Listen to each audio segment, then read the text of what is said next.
This is the Spycraft 101 podcast. Welcome to your clandestine classroom. This is episode number 184 of the Spycraft 101 podcast. My guest for today is Rob Phayre. Rob served for 7 years in the British Army as a helicopter pilot and commander. After leaving the service, he moved to Kenya and opened his own business before moving into a second career in security and crisis management a few years later. Much of his time involved responding to Somali piracy and hostage-taking in East Africa. He's helped resolve nearly 40 hostage incidents, both on and offshore, across Africa. 2 of those ransoms have held the Guinness World Records for the largest ransoms ever paid for the release of hostages at sea. Rob has also published 3 novels and a series of short stories just since 2021. I invited Rob onto the podcast to discuss his newest book, How to Deliver a Ransom, which is available now. It's a handbook for understanding, preventing, and surviving some of the most dangerous situations that take place around the world every day, including hijackings and kidnappings for ransom. But before we get into this story, I want to tell you about an educational tool you're not going to want to miss. It's the Gray Man Briefing Classified. You'll get breaking news updates from all over the world on topics including planned protests and riots, low-intensity conflicts, natural disaster alerts, cyber attacks, supply chain disruptions, and more. You'll also get access to articles that help you build your own skills, including urban survival, home security, counter-surveillance, escape and evasion techniques, and more. And this is much more than just a newsletter in your inbox. Joining the Gray Man Briefing Classified also includes invitation-only channels on the Telegram and Signal apps for convenient real-time updates. The newsletter subscription is normally $5 per month, but if you use the code GBC Spycraft, you can save 20% each month for the life of your subscription. I'm already a member myself and have been reading and learning a lot since I first subscribed. Look it up yourself at graymanbriefing.com. That's gray with an A, graymanbriefing.com. And use the discount code GBC Spycraft to save 20% right from the start. Rob, thanks for taking the time to sit down with me today. Thank you very much for inviting me. I'm really looking forward to this session. Okay, fantastic. Before I read your book, as I mentioned to you a few minutes ago, pretty much everything that I knew about kidnappings and ransoms came from the Russell Crowe film Proof of Life, so I'm glad to finally learn about the real truth of the matter from you. Yeah, it's a good movie, that one. I don't quite consider myself to be Russell Crowe, but I love the work he does. Yeah, that's a perennial favorite of mine. Honestly, I've seen it several times. It's some of his best work, in my opinion. And I know that the original kidnapping scene in that movie was based on something that happened in Colombia, at least from what I've read. So this is just very exciting. I'm really excited to talk to somebody like you who knows so much about that world. Yeah, good. Thank you. Yeah, looking forward to the conversation. So, as I mentioned, you started out in the British Armed Forces. Can you tell me a little bit about your career and then what ultimately led you to Africa years later? Yeah, so personally, I come from a long line of military men that quite literally goes back 100 years plus. So it's probably a good place to start with my own military career. I went from university directly to the Royal Military Academy Sandhurst. That's basically the Brit version of West Point, with the Hmm. difference being that we did our university first in a civilian environment before then going to Sandhurst for a year for our officer training. After Sandhurst, I spent nearly 2 years being trained to fly attack helicopters. I'll show my age a little bit by saying that this was before the Apache era. Probably the highlight of my military career, though, was I was lucky to command a flight of helicopters 20 years ago during the Second Gulf War. And Hmm. I've got the dubious honour of having flown the first British helicopter across the border into Iraq on day one of the war. Oh my gosh. Aside from the fun of flying, by far the best element was the people that I worked with. I think so many people who served in the military will say something like that, and I do find myself reflecting that I was extremely fortunate to lead those men and women. I Hmm. enjoyed my military career hugely and would definitely do it again, but I would also leave at the same time, especially knowing now the adventure that my wife and I, my family and I would have in Africa. We'd spent a long time on military operations, and my wife and I both decided that we wanted to stay together and try something a little different. And her dad had been born in Kenya. And so there was a lot of family there to help us when our wild plan to go and try something different for a couple of years in case it should go wrong. So my wife got a job teaching in an international school, and I had to come up with a plan of what to do. And after trying a few things, I ultimately started working for some friends in a security and crisis management space. They'd just set up a company that was suddenly growing rapidly as the security situation in East Africa deteriorated just as quickly. And it turns out that a lot of ex British and ex military personnel, British and American, had a lot to offer in providing good quality risk management in the security space. And we specialized in a couple of things. The first was securing oil and gas exploration in quite tough parts of Africa, including Somalia. And the other was maritime security as the Somali piracy problem exploded. As we Hmm. grew in size, we became the go-to organization for solving a wide range of problems across Africa. And we worked for government agencies, the UN, and a lot of large corporates, the world's largest companies, to be honest. And we were fortunate that, again, we had a very strong team of level headed people. We hired people who were comfortable advising organizations and individuals while working under pressure. Okay, yeah, it certainly sounds like that describes you. If you flew the very first helicopter across the border into Iraq, you're very familiar with high pressure situations like that. Was this an opportunity that just kind of like came to you word of mouth or something like that? I mean, did you ever imagine that you would transition to something so very different from what you had done with the military? Yeah, the fact that we were in Kenya and the fact that I was trying a couple of different things, I set up my own business to start off with, and that worked. I was lucky. I sold it a few years later, but it wasn't as fun, as interesting and exciting as what I had been doing previously. And so when these friends literally spoke to me in the bar and said, "We've got a little project. Would you like to come and do something for us?" It kind of started there, and then it snowballed. Hmm. It very, very quickly became something which I was enjoying. B, they needed someone to do, and C, they were going to pay me well for it. So it was a little bit of a no brainer at that point. Yeah, yeah, certainly sounds like a perfect opportunity at exactly the right time. Was the kind of the era of Somali piracy already in full swing at that point, or did that emerge later on? Yeah, it was really emerging. So the business had set itself up to provide armed security and logistical support in the high risk area in the Indian Ocean. And so they'd started off with providing the physical protection that some of these vessels needed, but it very quickly matured into the resolution of Somali piracy in terms of delivering ransoms and collecting the vessels after they'd been released. Okay. Okay, I see. Yeah, the armed security. I guess there's just not enough personnel to go around for how many ships were transiting that whole region. I would have to imagine because I know that I mean, it was a problem that it did not seem like the world had a good handle on the world's navies anyway for quite some time. But you were right in the middle of it. So, can you give like a little bit of an overview of how it started and how prolific it was, kind of at the height of that time period? Yeah, so there's quite a lot in the media about this, and there are also some very good books. If you've got a pen and paper, the Pirates of Somalia by Jay Baradur is a good one, and it's very authentic. Hmm. But Somali piracy, simply put, originated in the early 1990s after the collapse of Somalia's central government in 1991. And there was no functioning navy, and there was no law enforcement on land. Foreign fishing vessels began to come into those Somali waters, and they basically devastated the local fishing industry. And in response, Somali fishermen armed themselves and they began to attack those foreign fishing vessels. And initially, their purpose was to defend their own waters.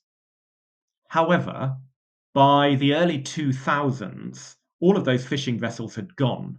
But now there were people who were used to attacking vessels and who were used to receiving ransoms, even small ones at that point.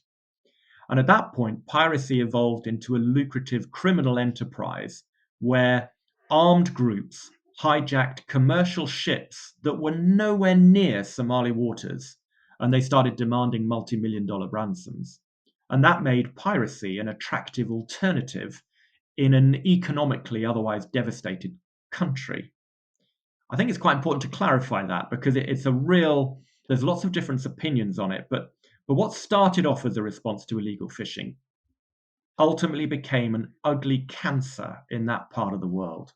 Piracy became driven by the need for warlords to gain or maintain power, and ultimately was the result of personal greed. Hmm. Okay, how many different groups, to your knowledge, were engaged in this? I mean, were there like 10 ships being attacked every day, or was it, maybe one a day, something like that? I mean, were there thousands of pirates out there and Yeah, hundreds of good boats, for example?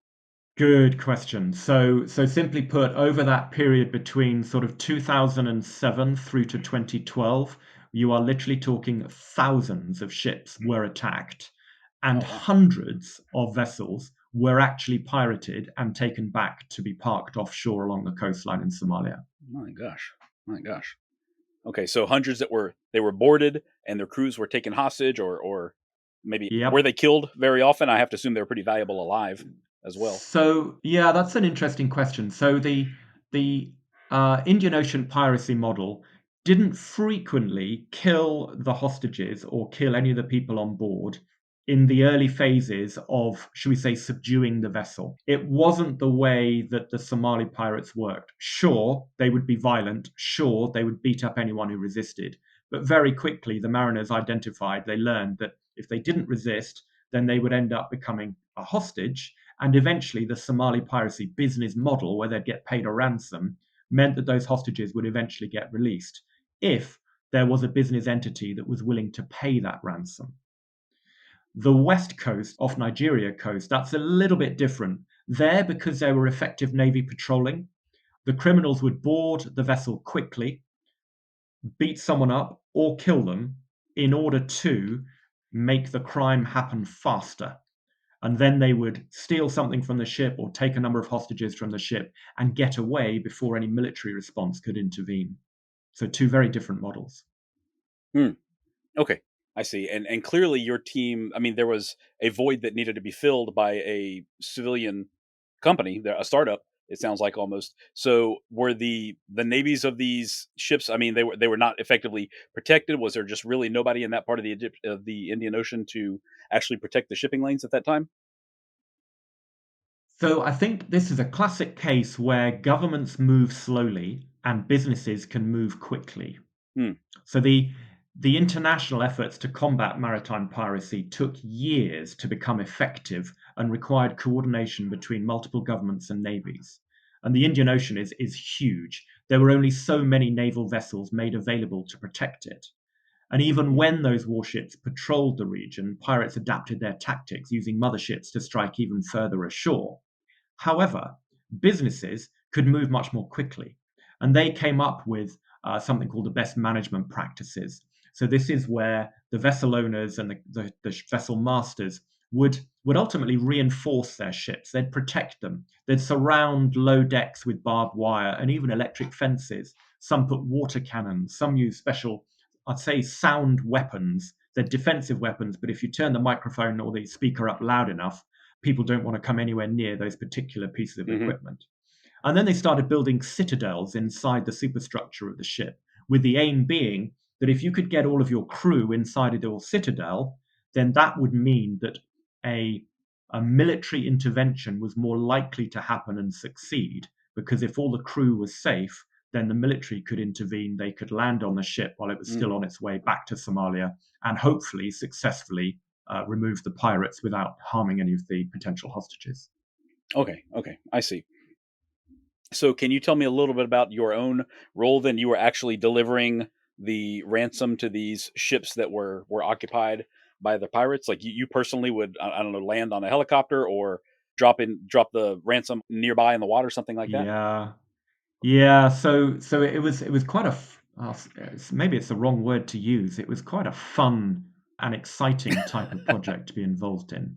So as a team over that period, we ended up releasing more than 800 hostages. We delivered more than $100 million in ransoms. Um, Personally, My gosh. I started off at the bottom end.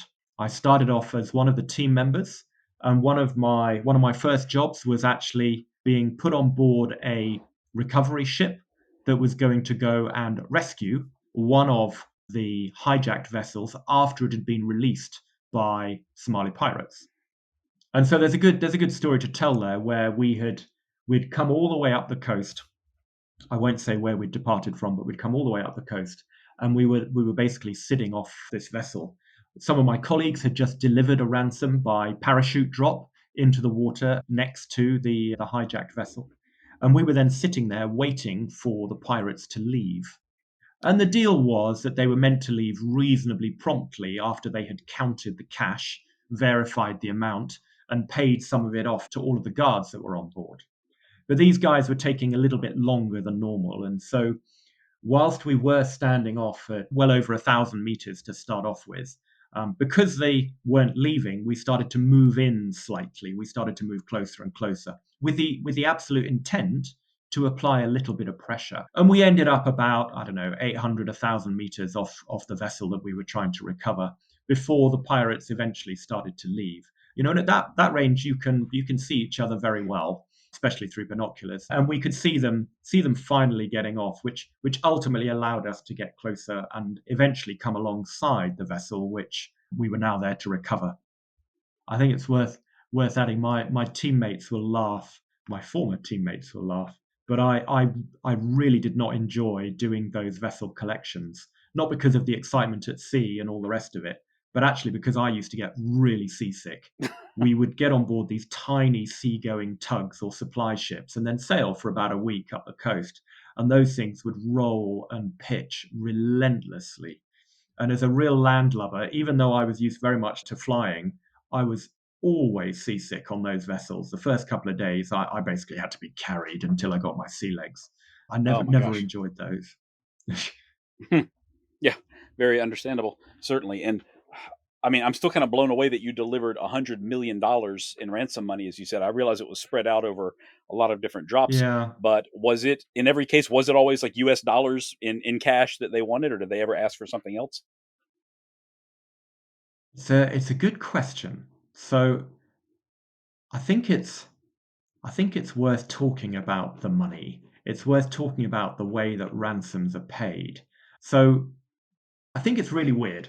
If you talk about that size of money, what is it that we all start thinking about? You know, we're all reflecting. We all earn money. We all earn money for our jobs. We all have this vision of money. We all think that money pays for material things, etc.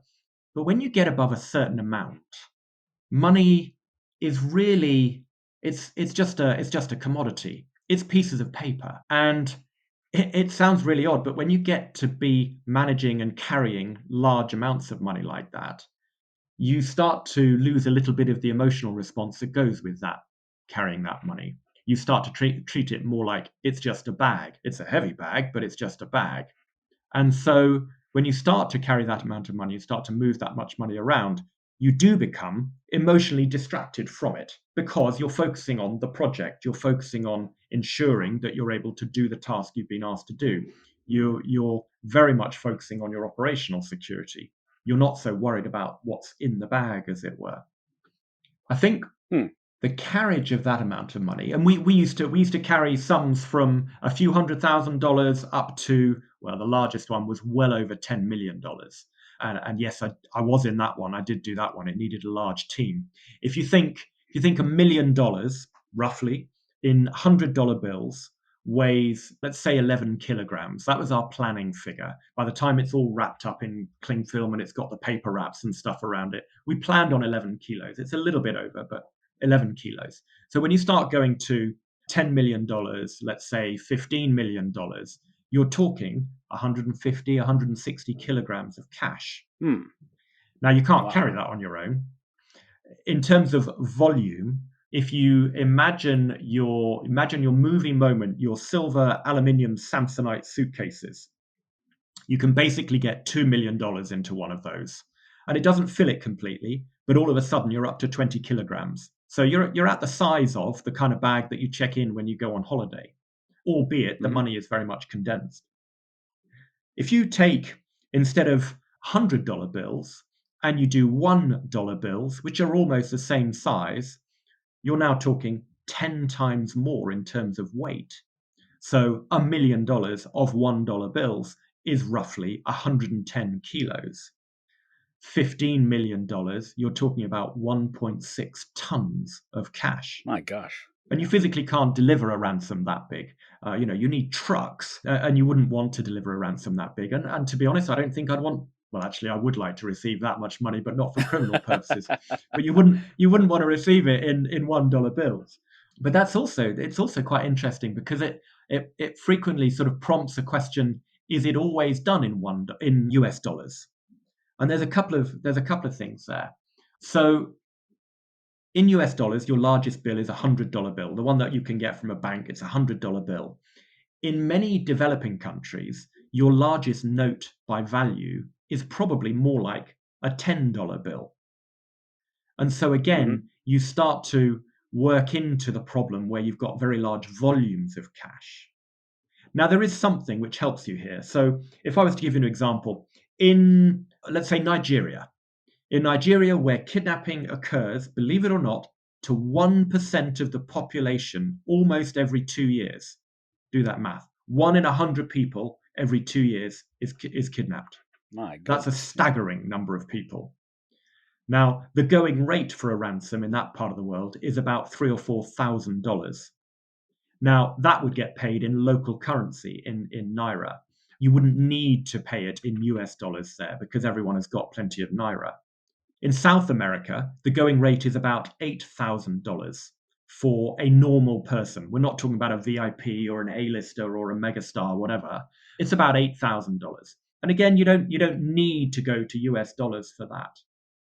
Quick statistic, in the US, the going rate for a ransom for a normal person, it's about $70,000. And in the UK, it's about the same, though, in British pounds. So although those ransoms are mostly paid in local currency, when you start to get up into larger amounts, you want to move to a note with a larger value. And so therefore, actually one of the largest notes that's available is actually a 500 euro note. But now you need to think about something else. When you start getting into larger banknotes, it is much easier for that money to be traced. These days, those bank teller machines, those cash counters that you see, they also have inbuilt scanners. And those scanners will record the serial number of every single note that goes through them. And so when you start to deal with very large notes, you can guarantee that the banks, the travel agents, the exchange offices, they're all scanning those numbers. And those numbers do get fed back to Treasury, etc. And so therefore, when you start getting into larger notes, the funds become trackable or traceable. And that's not a good thing if you are a criminal kidnapper, because people can start to find you. Yeah, all that makes perfect sense now. I'm really thinking about it. And your book was so eye opening in that way, both about the physical hurdles with moving that amount of weight, size and weight and volume and everything around, as well as something else I have to say I really like that I had not considered before is the breakdown that you give in when these ransoms are actually delivered. They actually have to, of course, pay out to the entire group their shares, and it really works out to a fairly low hourly wage for a lot of these guys. They're just not getting paid nearly as much as you would think when $10 million Definitely. are parachuting in. So that was That's really eye opening. that's I a have to really admit. good point. Yeah, and let's investigate that a little bit further because Sure. well, it comes back half a step and say a ransom's always paid in cash because they're not always. But cash, of course, is a very good, easy medium of exchange. We've seen ransoms demanded in gold, in diamonds, in Bitcoin, camels, and even goats. Believe it or not.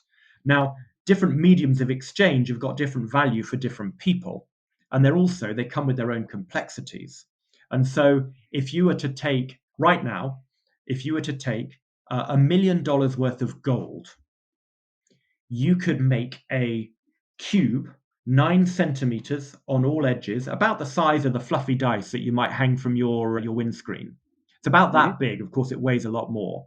But a gold cube that same size is the same as $1 million worth of cash, and it weighs about the same thing. But $1 million in diamonds, of high quality diamonds, would fit in a very small velvet bag in the palm of your hand. Bitcoin, of course, weighs nothing. And maybe today it's 10 Bitcoin is worth $1 million, and maybe tomorrow it's 500 Bitcoin are worth $1 million. Who Right. knows? Right. But if you wanted $1 million worth of camels, that would be 100 trucks full of camels. Now, when you've got to pay your staff, for want of a better word, when you want to pay your staff, you need to have a medium of exchange that is small enough to pay the staff the salary that they need to be paid. Now, in Somalia, during this period, the average wage was $1 a day, $1 a day. And My yet gosh. these pirates were being paid about $10 a day to guard a ship once it had been captured. And so over a 3-month project, they could get paid $1,000, which of course is the equivalent to 3.5, 4 years' salary. Now Hmm. that's quite something. So that really is a motivator for some of these individuals who don't have the ability in a lawless country where poverty is so rife. That really is a game changer for them. The first person over the rail in terms of seizing a vessel was rewarded with $150,000 as their bonus payment for being the first person over the rail. Now, that was a motivator. That was Wow. the No kidding. pirate kingpins, the warlords who were trying to get their people to go over the rail. Now, there's a reason for that, and that is because so many Somali pirates died at sea. They would go to sea, they would hit bad weather, they would get knocked off as they were trying to come up alongside the major vessels that all started veering left and right and making wake and all the rest of it. And if you're out in the middle of the ocean and your skiff gets flooded and sinks underneath you, you have got nothing to get you back to land. So there Hmm. were huge numbers of fatalities among the Somali pirates, which is why they ended up having to be paid a lot as a bonus. Hmm. Hmm. Yeah, I don't know anything about it, honestly, but just having watched a few videos of these ship to ship transfers, that looks incredibly scary and dangerous, even under the best of conditions. So, yeah, I can certainly imagine a high casualty rate just trying to physically board a ship that does not want you there. Yeah, definitely. Definitely. So, Rob, did Somali piracy start to like die down a little bit while you were working, or had you moved on already to the next phase of your career by then? So Somali piracy started to fade off around 2012 onwards. And that's mostly because naval coordination improved, satellite tracking, intelligence, etc., all improved. But really, the maritime industry had innovated and they'd come up with these best management practices and these physical security measures that we've been talking about. But there was one thing that really, really started to impact the Somali piracy business model. And that was when legislation was passed in the US and the UK that made the risk of paying a ransom where any of those funds would go to a terrorist organization. They made that strictly illegal with very stiff penalties for anybody involved. That Hmm. included the companies that might find the funds, the insurance companies that responded, the people that physically delivered the money. Ultimately, as soon as there was risk of funding a terrorist organization, quite rightly, the industry almost stopped overnight in terms of being able to pay ransom. There was a period of time where there were no vessels being released for any reason whatsoever because everyone was uncertain about the payment of ransom. That ended up with the Somali business model. Again, they were doing this for profit. That ended up with the Somali business model breaking. And after that, they very quickly realized that there was no point in buying the skiffs, sending people to sea, paying blood money for the people that were killed at sea. The risk reward equation started to deteriorate considerably, as well as the element of that risk from the company and from the individual perspective. We weren't going to take that risk ourselves. So finding anyone to help resolve that problem also became very difficult. Now, that led to another problem. And that meant that there were vessels held off the Somali coast, which now were not going to get released by the payment of ransom. Hmm. And whereas the business model had always been that those vessels, the crews on those vessels would be looked after because ultimately the pirates would get paid, this resulted in an increase in the level of neglect, people being harmed, people not getting medical treatment when they needed it, and ultimately people dying off the coast of Somalia because they were never going to get released. Oh my gosh. And that was a time when you had the most fatalities around seafarers in the Somali piracy business model. It got so bad at one point that actually a very, very well recognized gentleman, John Steed, who was working for the UN, started actually to be able to negotiate, not for financial reward, the release of those final hostages to try to get them out to safety. And he was reasonably successful with that. Hmm. Oh my gosh. So by this point, had you kind of like seen the writing on the wall and decided to branch out a little bit, or were you still involved up until the very end?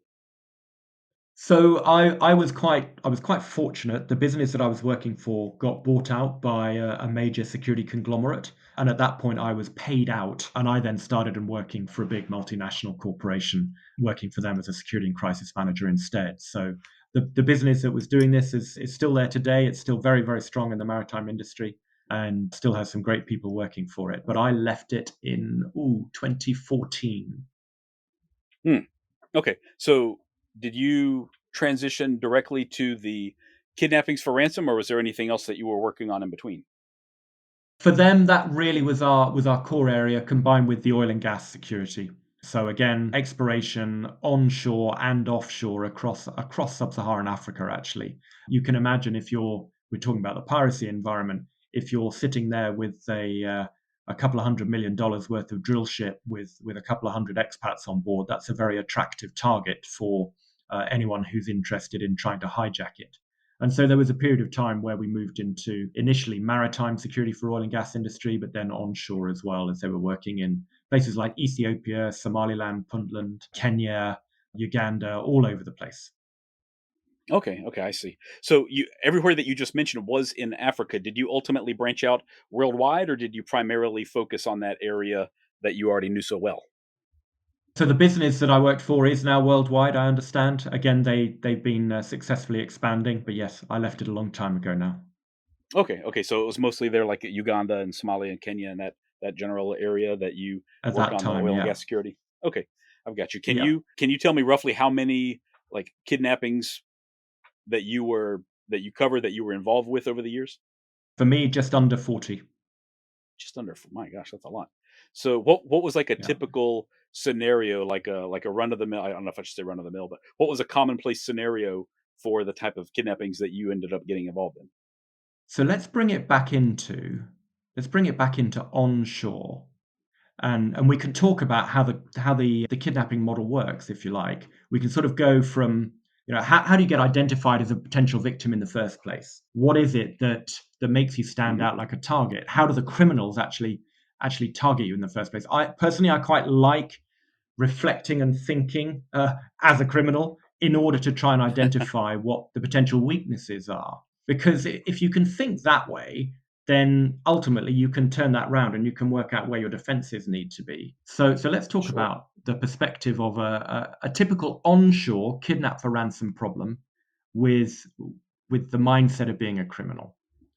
So the criminal wants to take an element of risk in order to receive a reward. Now, whatever business they choose to go into, they're going to weigh up the amount of risk they take and the amount of reward they can get. Now, a reward for you and me and how much we want to risk in order to get that reward could be very different to someone who is living in poverty, can't earn any money, and is starving. They may be willing to take a lot more risk in order to get even a little bit of a reward. And that's why you see this increased criminality in low income countries, for example. But if you're Okay, a I see. criminal and you decide that you want to get into the kidnap for ransom business, you're going to have to say, right, I'm going to take the risk of abducting someone. I would like to abduct someone and get a big ransom for it. But anyone who you might get a big ransom for is probably protected. So therefore, you're going to go for someone who maybe is not very well secured. You're going to go for someone who is not aware of their surroundings and who is walking down that dark street in the middle of the night when they shouldn't be. So you get the opportunity to take an individual to abduct them.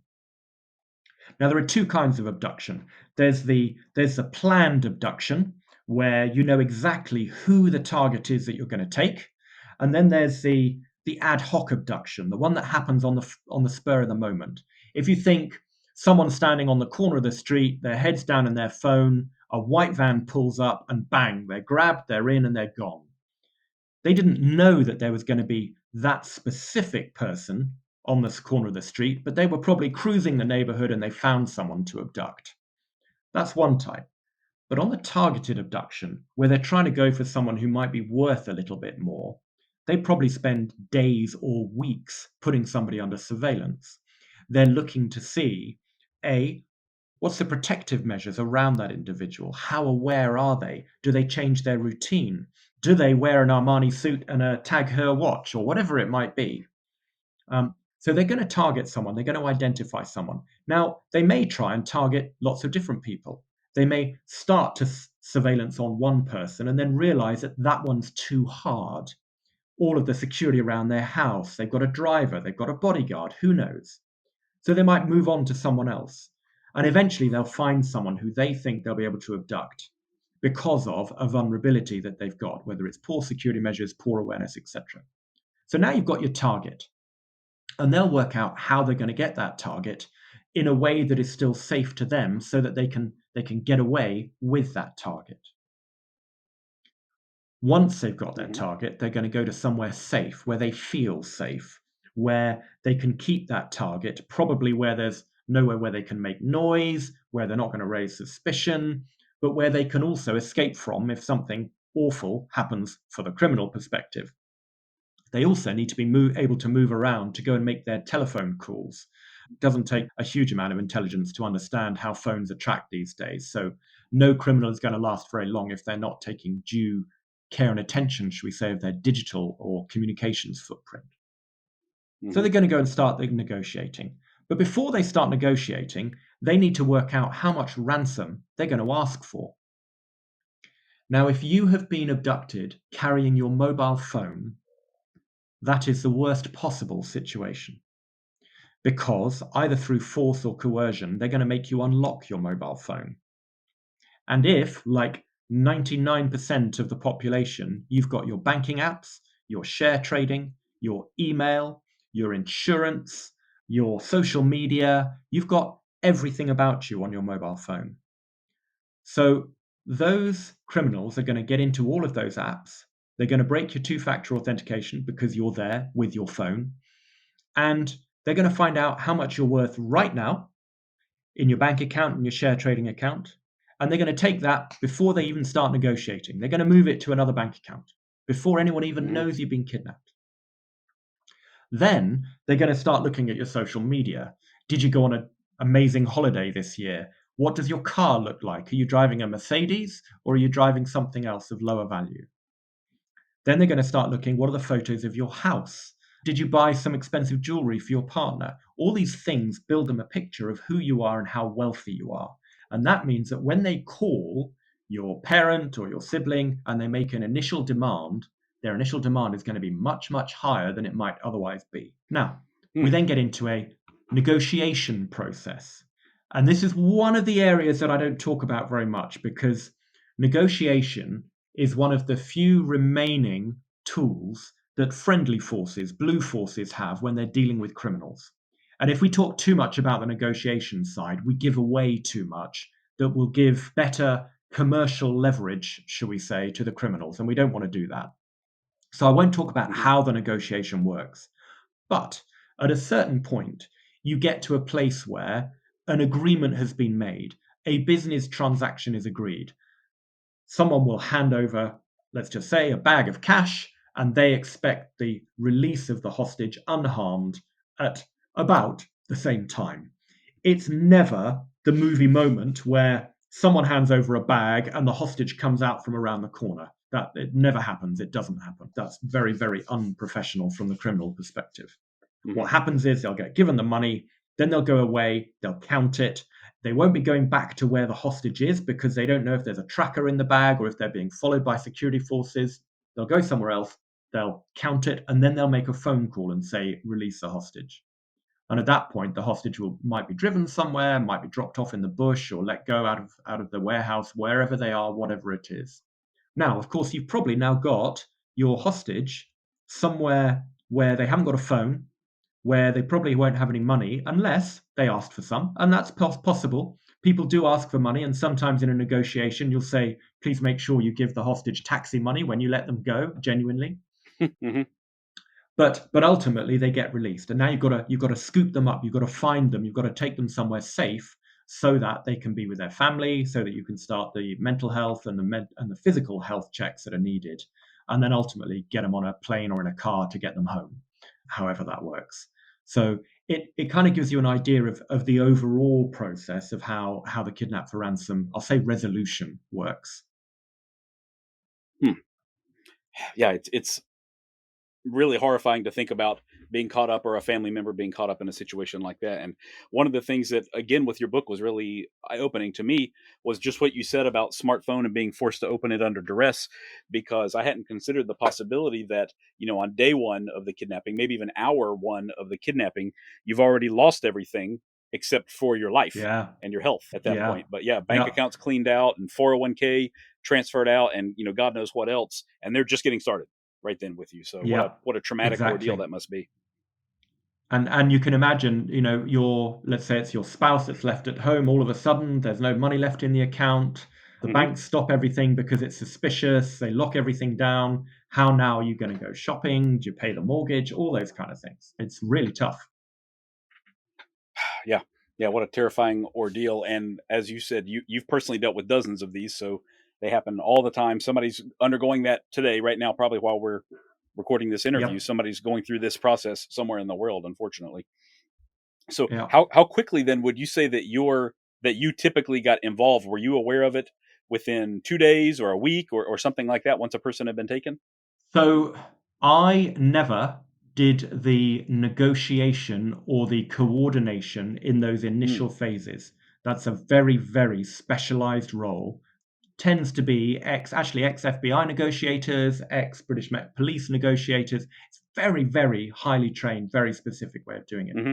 And to be clear, those individuals are not talking directly to the kidnappers themselves. They're actually using a medium. They're using a family member or a member of the hostage's company to do the talking, to do the communication. All of the strategy and all of that goes on behind the scenes. And so you leave the communicator to be able to do the talking without the pressure of having to make any decisions. They're getting professional advice, and that's always the first thing I say. You always need professional advice when you're dealing with something like this. And there are commercial firms out there that do this for a living, who do this. It's called response advisors.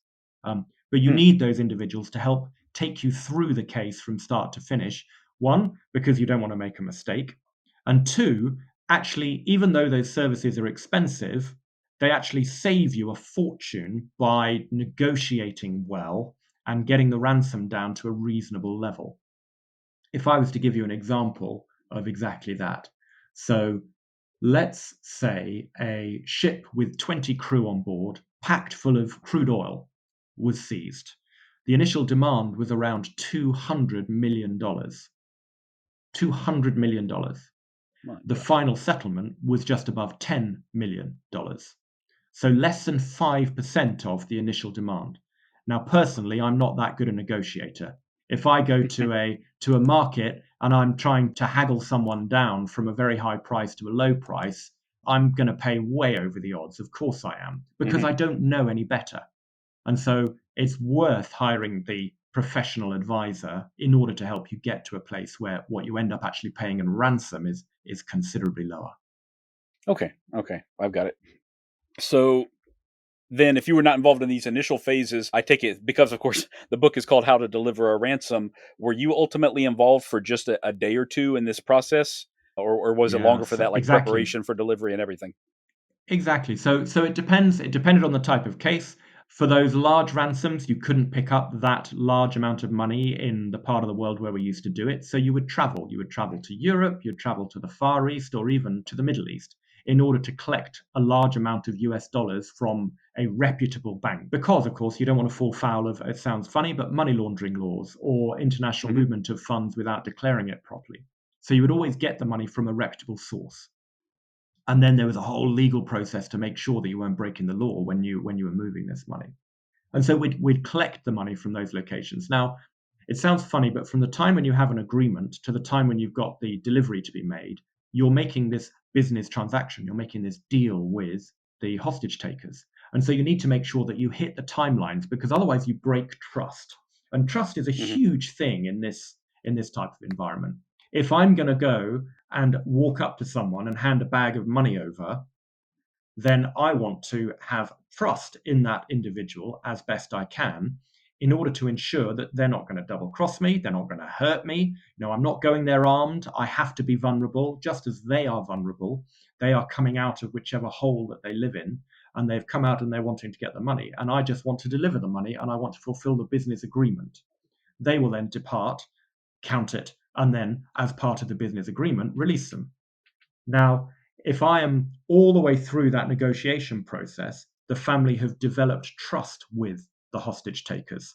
They'll call when they say they're going to call, they do what they're going to do. They're not going to pay everything, but they're going to negotiate, and they're going to come up with a trusting environment for the negotiation. That Hmm. feeds through to the timings for me or one of my team to be able to go and draw the money, not get stuck, not miss a flight, not mess up, not have bad weather, all the things that can make those things a problem, so that they're able to come back and deliver the ransom at the time that has been agreed, so that nobody breaks trust. It is possible to make mistakes, it is possible for things to go wrong, but you don't want to do that, especially the first time you're dealing with one particular hostage taker, because that breaks trust and they don't believe that you're coming back. They'll be naturally suspicious. They'll think that you're double crossing them. They'll think that you're doing something with the government security, or that there's a military intervention about to happen, which just makes everything much more unnecessarily tense.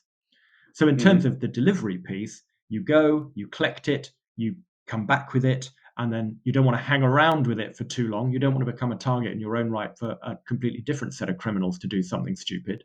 But you then want to deliver the ransom and again, step away. You'll then find that frequently, if you're the person that is, should we say, being deployed forward, that you might then become the person that then picks up the hostage when they surface, when they come out, when they appear, so that you're able to provide them, wrap your arms around them and take them somewhere safe. It depends on the resources of the organization that may be solving the problem.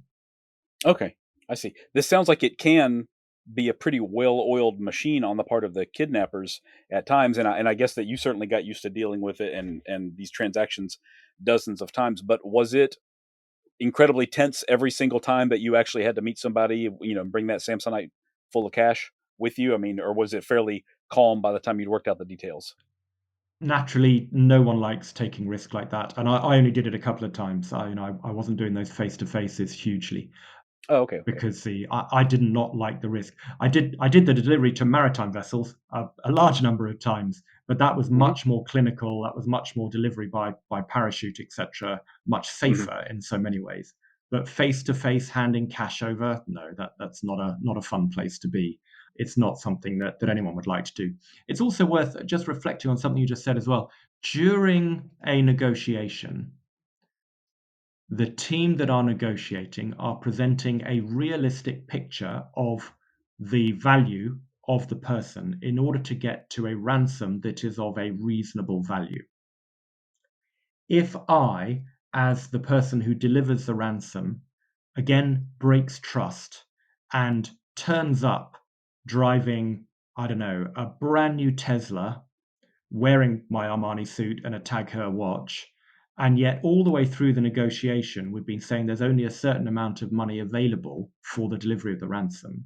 If I turn up and present exactly the wrong image with my aluminium Samsonite bag that in its own right costs a couple of $100, if I turn up and I show the wrong face to the hostage takers, they're gonna go, well, hang on a second. You said you didn't have very much money, and here you are driving your Tesla with your Hmm. expensive suit, your watch, and your nice bag. So actually, we'll take all of this, thanks very much, but we're not going to release a hostage. We're going to do a double. We're going to hold on to them. We're Hmm. going to start negotiating again, and you're going to bring us more money next time. The other risk, of course, that if I turn up in my Tesla with my nice suit and a watch, then actually I'm going to go home walking by foot, half naked, and not being able to tell the time because they'll have taken it all off me. Oh my gosh, yeah, hadn't considered that. Yeah, just so many things can go wrong in so many different ways during all of this. Did you find that more often than not that they went pretty smoothly despite the terror that everyone on one side was feeling anyway? I mean, were these fairly swift and problem free transactions, or was it difficult and went Yeah, sideways? quite often. So there's a really good statistic that is worth holding on to if you're ever in the position where you've been taken hostage for a kidnap for ransom situation, and I'll come back to that in a minute. So the global statistic is 98% of kidnap for ransom cases are resolved with payment for ransom and the victim surviving. So the vast Hmm. majority, the victim survives. Now, that is very different for kidnap for fundamentalist terrorist purposes or political kidnap. So this is where you're abducted, and actually no one's even asking for a cash ransom. They're actually trying to prove their fundamentalist ideology, or you've been unlucky and you're now being held. I don't know, if you're a Westerner, you're being held by Iran or North Korea or Russia these days. So if you're Mhm. being held for political ideology, then actually, again, the whole idea and concept of paying a bit of cash for a release and that business transaction that disappears. Now, those types of kidnap are not my speciality at all. They were always dealt with by government because they're too difficult to deal with. You can't negotiate with terrorists. You can't negotiate with fundamentalists. It's probably going to have a horrible outcome. Mhm. But let's come back to kidnap for ransom. They would usually, majoritively, most of them, if not all of them, would be successfully resolved for the payment of cash.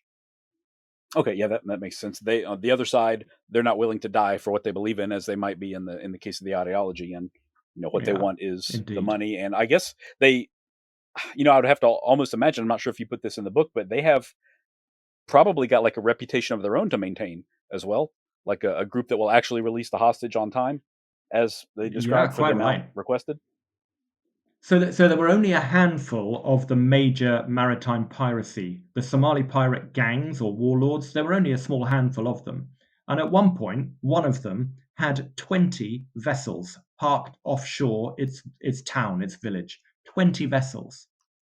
Now, you can imagine if you start to negotiate with a pirate negotiator who's got one of those, they want to demonstrate the fact that they are a good business transaction because when they release this one, they've got 19 more to come at a couple of $1 million a shot. So their reputation does matter, and their reputation for not doing a double, as it's called, again that whole demanding a second ransom, their reputation is important to them. They want to move through the business model, seize one, pay it off, seize one, pay it off. So yes, that reputation is vital. Whereas if you're and we used to recognize the voices of their communicators. When you're talking to them on the sat phone on the way in, one guy was called Abdi. That's what I knew him as. I don't know if it really was his name, but I used to recognize his voice. And being able to identify who I was talking to on the way in actually meant, if we'd done a couple of projects with him previously, it was also much more certain. It took away some of the risk. We all knew what we were doing. None of us were going to mess around. And so therefore we were much more certain that the project would be successful. Hmm. That's very different with the onshore kidnapping. There were very few onshore kidnap gangs that I'll say survived the risk of being too successful. You can imagine if you're in the US, you might get away with one kidnap for ransom for a relatively low amount of money. But if you started to do two or three, not only are you leaving a forensic trail, but you're now being identified by the intelligence services and by the police, the FBI, Mhm. as being someone who's in this business for good. So they're going to put more resources into capturing you.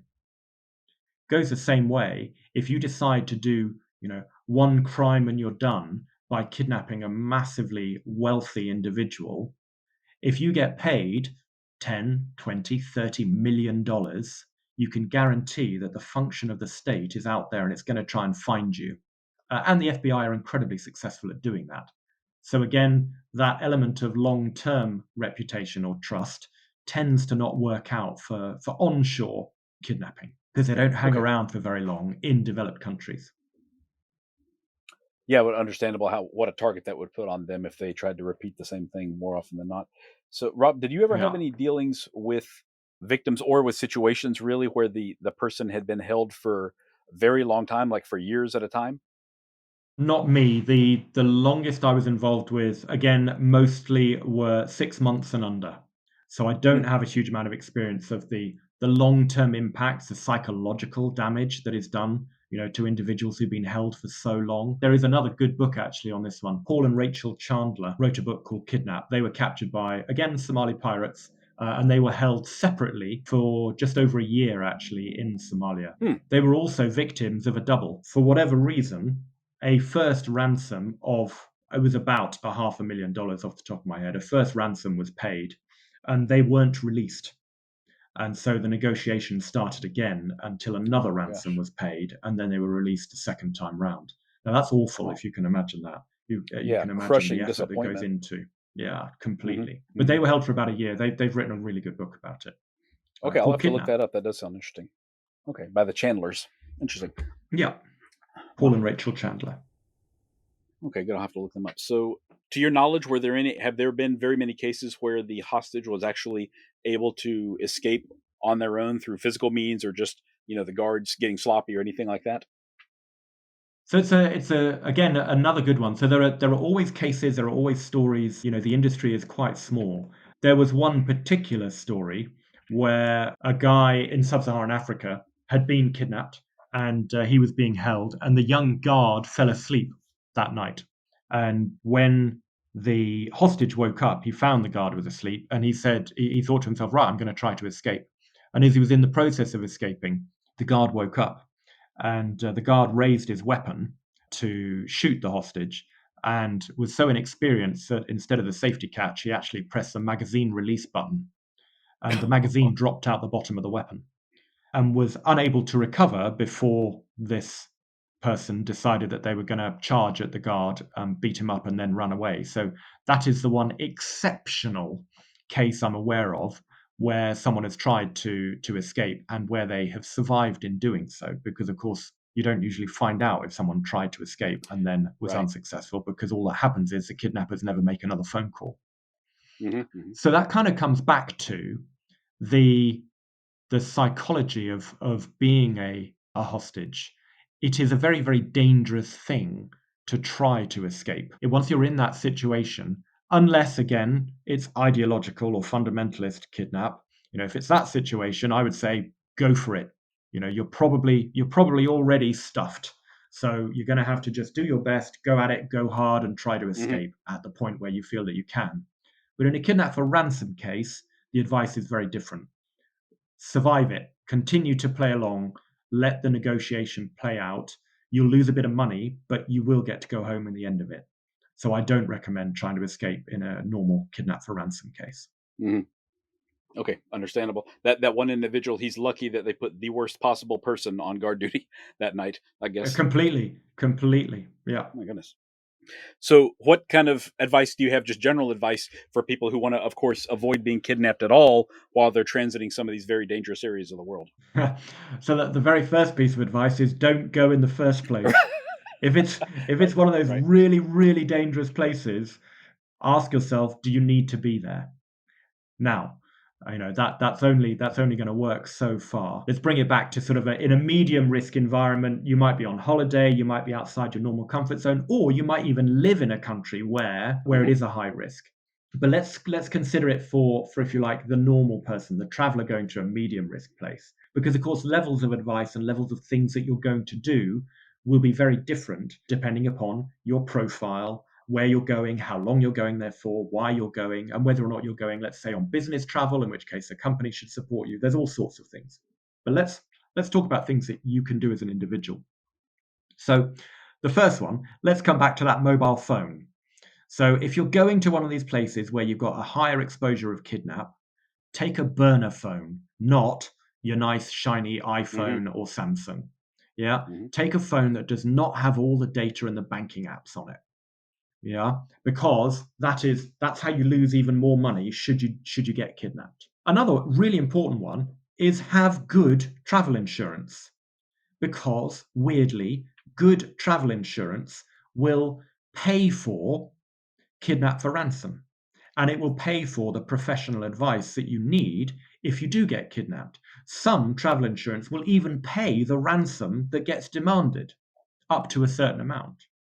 So have good travel insurance and share that policy with your loved one if you're going on your own, so that they've got the ability to call for help in the event of a problem. So that's travel insurance. That personal administration thing, so the burner phone, again, also don't go in all of your shiny clothes with all of your shiny jewelry and all the rest of it. Manage your behaviors. We mentioned, if you are that person down the dark alley late at night and you probably had a couple too many drinks and you think that the pretty girl you picked up in the bar really does want to go home with you, you might want to rethink that. Those are the kind of behaviors that end up with you being thrown into the back of a car and taken somewhere else through a very Hmm. simple honey trap. Yeah, if it's too good to be true, ladies or gentlemen, it probably is. I think the next one is make sure that people know where you're going. If you're going away on business travel again, the company should be looking after you. They should know which hotel you're staying in. They should know what date you're expected back. They should know what flight you went on. And they should know which taxi service or transport provider should be looking after you. So make sure someone knows your travel plans. And then I think probably finally I'll come back to an analogy. And again, it's my African heart, I'm afraid. So the lion will take the juiciest target that is not paying attention. And if you look like the juiciest target because of your potential wealth, and you've got your head in your phone or in your newspaper, the lion is going to get you. So keep your awareness up and keep your behaviors good. And it sounds really weird. You can dissuade a criminal if you identify them coming because your awareness is good and you see them across the road. If you give them a decent, hard stare, they're thinking, do you know what? That person's aware. That person isn't the target that I'm after today. I'm going to switch and I'm going to move and choose someone else. And Hmm. you won't even know that you survived the crime. You won't Hmm. even know that you were the target for a kidnap because you've simply given someone a decent hard look at the right time. Now, if that person, of course, looks like they've just been released from prison and they're there with all their mates, maybe you want to be careful on what you look at and too hard and all the rest of it. But not on the back end of a pub. But if you're out there and you're looking aware, then that's a good thing. That's a positive thing that you can do to reduce the risk of having any crime being done to you. Hmm. Okay, yeah, great advice, every piece of it. Shall I cover some of the stuff where if you are kidnapped, what do you do? I think there's a bit of advice. I did. Yep. Please excuse the plug, but I wrote it down in the book because I was thinking, what's a good piece of advice that I can give for someone who is actually taken, who is kidnapped, based upon sort of the discussions with people after the event. So I Hmm. have come up with 4 rules. And we've touched on all of them actually, bar one, as we've been talking. So the first one is you need to survive the crime. You need to understand when it's too late to do anything about becoming a hostage. If you're aware, up until the point where the crime is actually happening, you probably get away with it. You can probably run, you can escape, you can scream, and all the rest of it. But there comes a point where the kidnappers have got you. And once they've got you, you need to stop fighting because all that's going to happen is you're going to get hurt. And the criminals do not want to be exposed with someone who is screaming and shouting. They're either going to hurt you or they're going to kill you. And so you really need to understand that sort of transition point where you need to go from, if you like, flight and fight mode into passive victim, survive the crime. That's the first piece. Hmm. The next one is keep hope alive. So, depending upon how long your captivity may be, you always need to believe that you're going to get out of the situation. You don't want to fall into the pit of despair. You want to keep your physical health, keep your mental health in as good a place as you can. Keep that positive outlook and don't give up. So keep hope alive. The third one, this one's important, never, ever self negotiate. It's only actually going to mess up the overall negotiation that's happening. That negotiation will be happening somewhere behind closed doors, and you won't know both sides of it. The only thing you're going to get is whatever the kidnappers are telling you. They'll be asking you questions, they'll be probing, they're going to be trying to make more money out of it. And if they catch either you or the communicator, the negotiator, out in a lie, it's only going to make the whole ordeal longer and it's going to make the whole thing much more expensive. And you, again, are at risk of getting hurt. So Mm. Never self-negotiate. Okay. Yeah, I had not considered that at all. That makes perfect sense.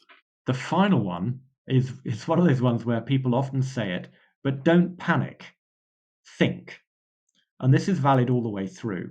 So all the way through the process, don't try and second guess everything that's happening, but don't react to every nuance. Don't show that you're being highly sensitive to anything that the kidnappers are saying or doing. Don't react without thinking, especially if a military intervention happens. You need to try to keep that cool head. Don't start running around trying to escape, because the criminals will think you're escaping and they'll think you know too much about them, so they're likely to kill you. And if you're running around a battle scene, even the friendly forces might accidentally kill you. Mm-hmm. So you need to not panic. You need to think things through. You need to get down on the ground, stay safe, no sudden moves, all of that usual stuff, and wait for the security forces to come and get you. They're not actually going to come into the compound unless they are reasonably certain of which room you're in, which building you're in. They're going to have an idea of where you are before they start their assault. And so just get down on the ground and stay there. Wait for them to come. And come back to that original statistic. 98% of the time, kidnap for ransom around the world is successfully resolved. So don't panic about it. Just let things happen around you when you're in that situation. Okay. Yeah, absolutely. Very good advice. Rob, this is incredible stuff. I'm so glad that I had the opportunity to read your book, and I hope a lot more people will read it too, because this is, typically we focus on a lot of history here on the podcast, but this is some actual, life saving advice here, and your book is just chock full of it, like I mentioned. So, for those of you listening, if you want to pick it up after you read it, it is available now. It's How to Deliver a Ransom by Rob Phayre. Phayre is Phayre. Absolutely, if you're the kind of person that travels, or if you live in a dangerous area, or if you want to get it as a gift for somebody that you know and care about, highly recommended, no doubt about it. Rob, thank you so much for your time. What are you doing now that the book has been published? Are you on to your next project at this point? Yeah, definitely. Thank you very much for that shameless plug. I'm very grateful. Yes, I'm a writer. I love writing. So I've got another book in the pipeline, and I'm going for another military thriller, which I think is quite cool. So I love the creativity of writing, but this next one, for those who like the series Dexter, I'm actually going for a little bit of a psychopathic assassin, but who uses AI and drone tech to achieve his missions. I think there's quite a lot of fun to be had in that space. There are so many Oh, wow. dangers there. We're getting bombarded with all of it, but I think I can probably write something quite exciting there. So yeah, Yeah, probably that probably sounds take a enticing. year or two to get it out. But if you would like to follow me, again, another shameless plug, you can go to howtodeliveranransom.com. It's all one word. Or if you Google how to deliver a ransom, and then all the links to my socials are on there. And there's a subscribe button if you'd like to get news or special offers on any of my books. Hey, it's been a really, really fun chat. Thanks very much for asking great questions. It's made me think and reflect a lot too. So thank you. Okay, absolutely. That's what I'm here for, Rob. I appreciate it. And I found you on Instagram yesterday too. And you've got quite a big following there as well. So it seems like your work is really popular right now. Yeah, I'm amazed. You know what? Again, you know what we're like. Us ex-military types, we really don't usually get ourselves out there. But I've got something like 30,000 on TikTok, Hmm. 27,000 on Insta. I mean, I find it extraordinary, but it's very fulfilling for me to realize that people do like what I'm writing. So Yeah, yeah, yeah. That positive feedback is great. yeah. Hook up with me on Insta. It's Rob Fair. It's very easy. Okay, yeah, we'll include that in the show notes as well. And thanks again for your time, Rob. I Thank really you. appreciate it, and I'm definitely looking forward to what else you write as well. Thanks very much. Have a great day. Okay, you as well. Take care. If you're interested in more of Spycraft 101, look for my page on Instagram at Spycraft 101. You can also find more great articles on my website, spycraft101.com. Thank you all for listening, and I hope you'll stick around because there's lots more to come. Disclaimer: this podcast is for entertainment purposes only. The stories and statements expressed herein are experiences and opinions. They may not reflect the views of the host or the production studio. It's okay if you disagree with our content. No piece of media is right for everyone.